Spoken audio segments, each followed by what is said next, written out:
Assalamualaikum warahmatullahi wabarakatuh. Apa kabar semuanya? Mudah-mudahan kita dalam keadaan sehat walafiat. Sangat inspiratif, sangat menarik dan menggema di seluruh dunia, yaitu gebrakan demi gebrakan yang dilakukan Ibrahim Traoré, Presiden Burkina Faso. Kebetulan tetangga saya seorang dari Burkina Faso, dan dia mengakui popularitas Presiden Burkina Faso luar biasa, dan kita membaca di Indonesia setiap hari ada saja gebrakan demi gebrakan yang dilakukan Ibrahim Traoré. Saudara, kita baru menyaksikan 1 juta angsa dilepas di Angkasa Raya, dan itu memang berbulan-bulan mereka persiapkan dengan secara rahasia. Jadi para petani, warga memang disuruh, diminta untuk mengembangbiakkan angsa. Mereka juga nggak tahu untuk apa gitu.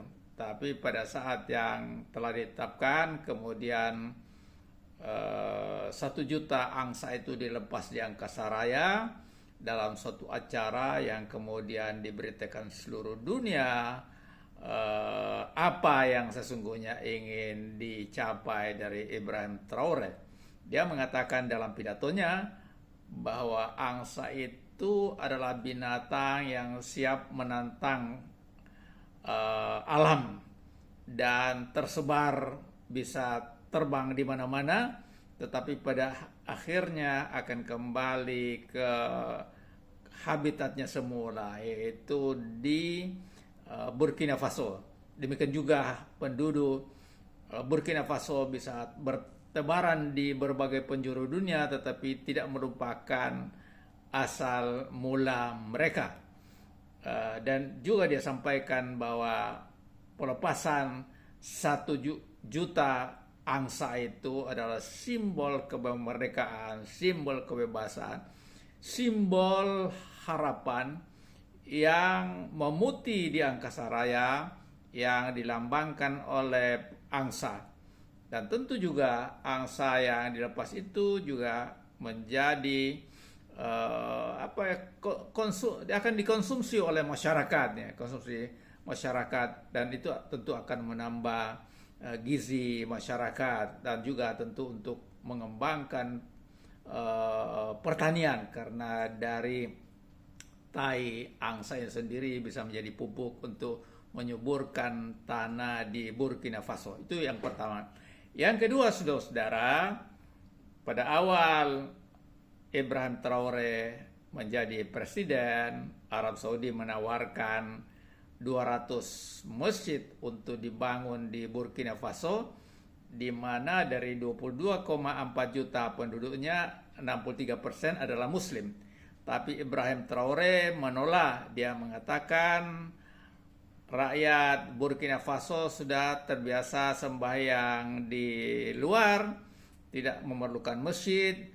Justru uang itu lebih diperlukan oleh rakyat Palestina. Jadi Palestine first, kira-kira seperti itu.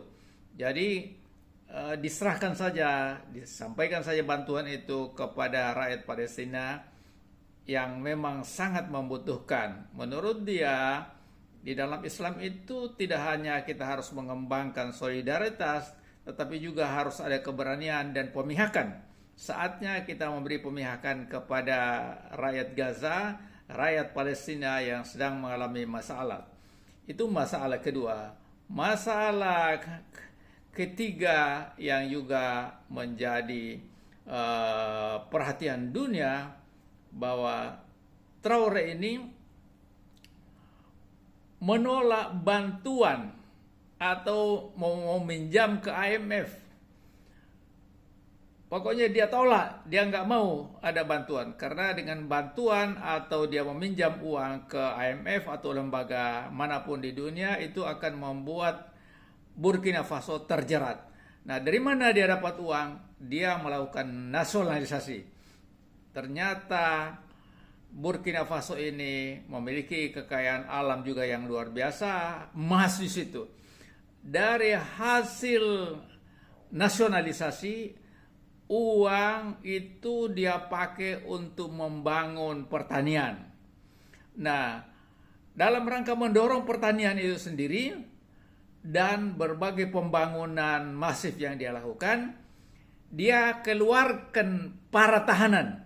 Jadi semua tahanan kecuali yang melakukan terorisme dan pembunuhan itu tetap di dalam penjara, tapi yang lain itu dibebaskan. Kemudian mereka itu disuruh untuk bertani. Nah, jadi mereka disiapkan lahan, kemudian pupuk, kemudian dana, dan para narapidana itu dibebaskan untuk bertani. Hasil pertanian itulah yang kemudian membawa keadaan di Burkina Faso itu semakin baik.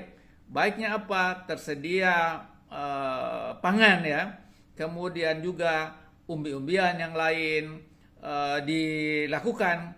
Dan ternyata terjadi penurunan drastis kriminalisasi atau kriminalitas.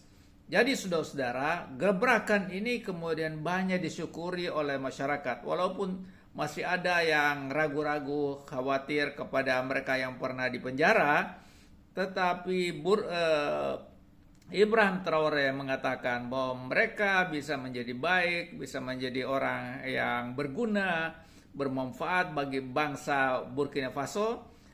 Kalau mereka diberikan kebebasan, diberikan perhatian, diberikan kasih sayang, dan sebagainya, dan sebagainya. Jadi saudara-saudara, banyak sekali gebrakan yang dilakukan Ibrahim Traoré, tetapi yang penting kita jadikan pelajaran bahwa dia membebaskan Burkina Faso dari imperialisme, dari kapitalisme, dari penjajahan, yang walaupun mereka sudah merdeka tetapi kekayaan alam mereka tetap dikuras, tetap diambil alih oleh perusahaan-perusahaan asing.